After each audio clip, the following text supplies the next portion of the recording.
Hello दोस्तों, नमस्कार। आप लोगों का स्वागत है आपके YouTube चैनल मधु की दुनिया में। सबसे पहले आप लोगों को नवरात्रि की ढेरों ढेरों शुभकामनाएं। दोस्तों, आज मैं बताने की कोशिश करूंगी कि माता के 9 रूपों का महत्व क्या है, इनकी उपासना हम क्यों करते हैं और ये हमें क्या ज्ञान देती है, इनसे हम अपने जीवन में क्या क्या सीख सकते हैं। तो आइए जानते हैं माता के 9 रूपों का महत्व। दोस्तों, माता के 9 रूपों का वर्णन हमारे शास्त्रों में मिलता है।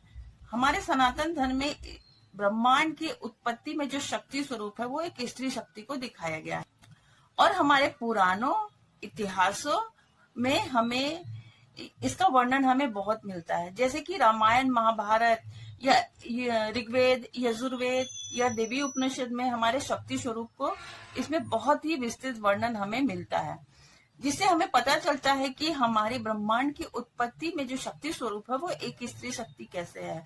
हमारे भी जीवन में अगर एक फैमिली को देखे, एक परिवार को देखो, तो स्त्री के बिना कुछ नहीं चलता है। अगर स्त्री है तो घर परिवार को अच्छे से संभाल लेती है।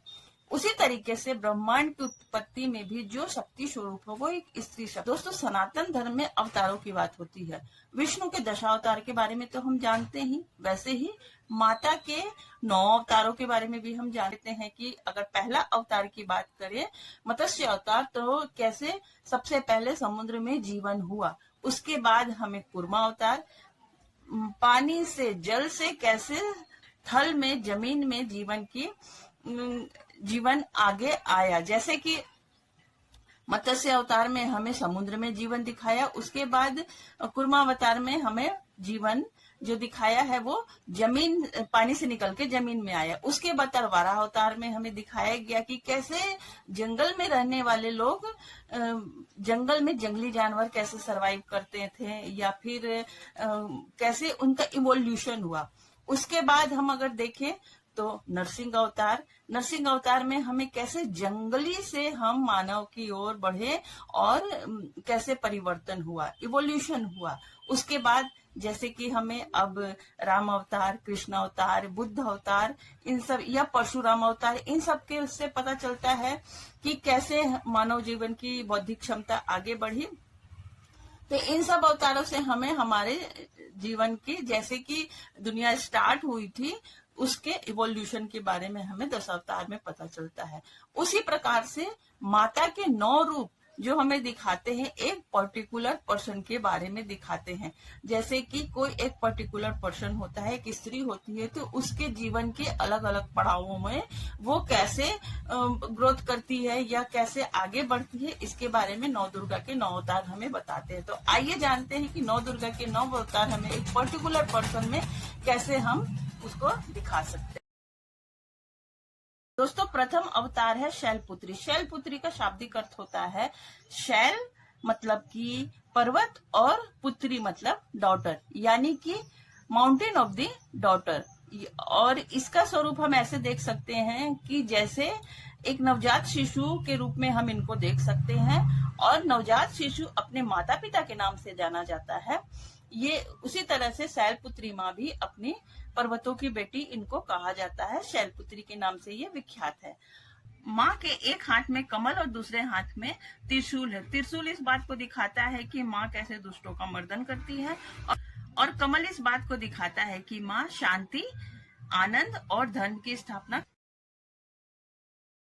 दोस्तों, माता का द्वितीय अवतार है ब्रह्मचारिणी। इस अवतार की तुलना हम एक स्कूल जाने वाले बच्चे से कर सकते हैं, क्योंकि अब जो उनकी उम्र है वो एक स्कूल जाने की उम्र है, कुछ सीखने की उम्र है, कठिन अनुशासन के साथ ब्रह्मचर्य का पालन करने की समय। इस अवतार में माँ ने सफेद या गेरुए वस्त्र धारण किए हैं, जो इस बात को दर्शाते हैं कि हमें सादा सिंपल जीवन कैसे जीना चाहिए और हमें अपने कठिन अनुशासन के साथ अपनी स्किल को बढ़ाना चाहिए और हमें अपना ब्रह्मचर्य का पालन करना चाहिए। माँ ब्रह्मचारिणी के इस स्वरूप से हमें यही देखने को मिलता है।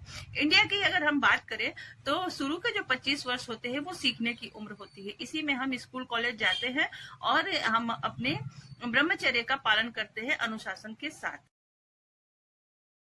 माँ का तीसरा स्वरूप है चंद्रघंटा।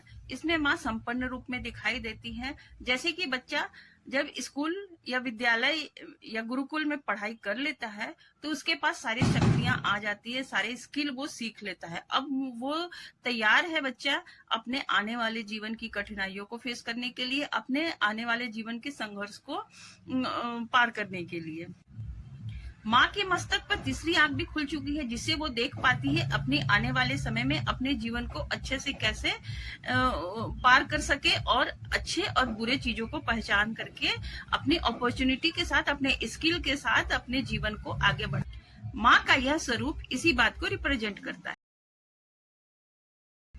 माँ का चौथा स्वरूप होता है कुष्मांडा के शब्द को अगर आप ध्यान से देखेंगे, अगर उसका संधि भी छेद करेंगे तो कु का मतलब होता है छोटा या लिटिल, ऊष्मा का मतलब होता है ऊर्जा या हीट, और अंडा का मतलब को तो आप लोग को पता है। तो माँ का जो ये स्वरूप है कॉस्मिक एक के स्वरूप को दर्शाता है। जब ब्रह्मांड में कुछ भी नहीं था तो माँ ने अपने इसी स्वरूप से ब्रह्मांड की रचना स्टार्ट की। जैसे कि कुष्मांडा माँ ने ब्रह्मांड की रचना की, उसी प्रकार से एक गर्भवती स्त्री एक शिशु की रचना करती है। तो माँ के इस स्वरूप को अगर आप ध्यान से देखेंगे तो माँ के हाथ में एक कलश या घड़ा दिखाई देता है।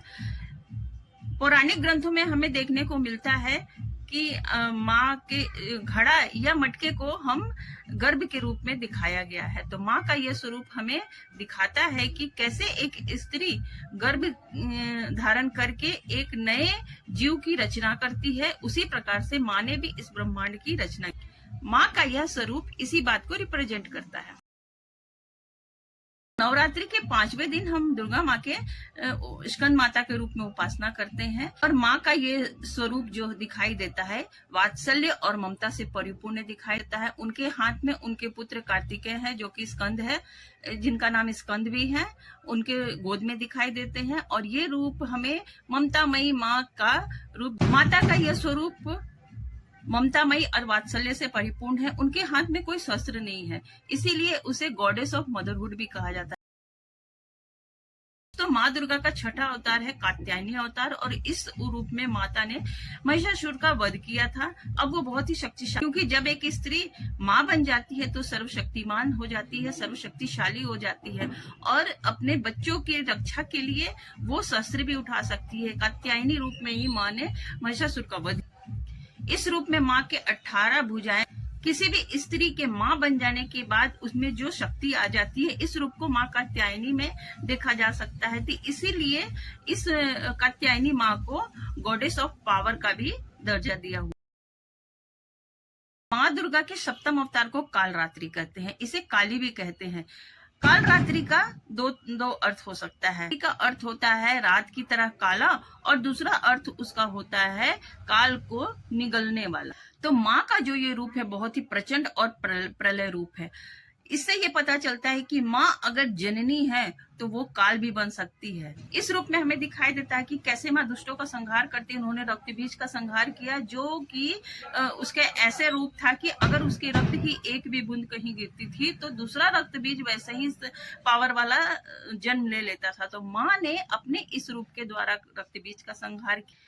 इस रूप में माँ का क्रोध इतना बढ़ गया था कि उसकी सीमा पार हो गई थी। इसी रूप में माँ ने रक्त बीज के रक्त को पीकर उसका संहार किया। क्रोध बढ़ जाने के कारण उन्होंने किसी को कुछ नहीं समझा, यहाँ तक कि अपने पतिदेव शंकर जी को भी उन्होंने नहीं पहचाना, और उनके बदन में, उनके शरीर पर उन्होंने पैर रख दिया। पैर रखते वक्त तब उनको समझ में आया कि ये तो मेरे पतिदेव है। तब उनका क्रोध शांत हुआ और उसी समय माँ की जिह्वा बाहर आई, इसीलिए इसे माँ ने एक शिशु को जन्म दिया, ब्रह्मांड की रचना की। समय आने पे काल रात्रि के रूप में उन्होंने उसका संहार भी किया। दिवस में हम महागौरी की पूजा करते हैं। स्कंद माता के रूप में आपने देखा कि माँ ने एक शिशु को जन्म दिया, ब्रह्मांड की रचना की। समय आने पे काल रात्रि के रूप में उन्होंने उसका संहार भी किया। अब जो माँ का 8वां रूप है वो महागौरी रूप, बहुत ही सौम्य और सब गुणों से परिपूर्ण रूप यह दर्शाता है। महागौरी रूप में माँ अपने पूरे परिवार, भगवान शंकर, पुत्र कार्तिकेय और पुत्र गणेश के साथ हंसी खुशी से अपने परिवार में रहती है। तो हमारे जीवन का एक पड़ाव ये भी है कि हम सारे दुखों और कठिनाइयों को पार करते हुए अपने फैमिली को कैसे टाइम दे, हम अपने फैमिली को कैसे सुख से, फैमिली के साथ कैसे सुख से जीवन व्यतीत करें। माँ का महागौरी रूप यही दिखाता है कि सब पूरे परिवार को लेकर के चलना है और सारे सुख दुख को, सारी कठिनाइयों का सामना करते हुए सब कोई को आशीर्वाद देती हुई माँ हमें यही महागौरी स्वरूप माँ दुर्गा का सबसे प्रेम पूर्ण अवतार है। आइए अब हम माँ के अंतिम अवतार सिद्धिदात्री की चर्चा करें। दोस्तों, माँ का नवम रूप सिद्धिदात्री रूप है। दुर्गा माँ का ये एक ऐसा रूप है जिसमें माँ सारे गुणों से परिपूर्ण, उनको जीवन के सारे गुणों का अनुभव हो चुका है। अब वो अपना अनुभव, प्यार, वात्सल्य अपने आने वाली पीढ़ियों को देती है। उनके जीवन में उनको एक गाइड की तरह गाइड करती हैं कि कैसे अपने जीवन में आप इसको कठिनाइयों को पार कर सकते हैं। जैसे कि हमारी नानियां होती है या दादियां होती है या मम्मियां होती है, ये सब इन पड़ावों से वो पार कर चुकी होती है। उनसे हमको बहुत कुछ सीखने को मिलता है कि हम कैसे उनका अनुभव के माँ ने अपने अनुभव से ब्रह्मांड को जीत लिया है। उन्होंने ब्रह्मांड को जन्म देते हुए विजय प्राप्त की। अब उनके लिए कुछ भी असंभव नहीं है।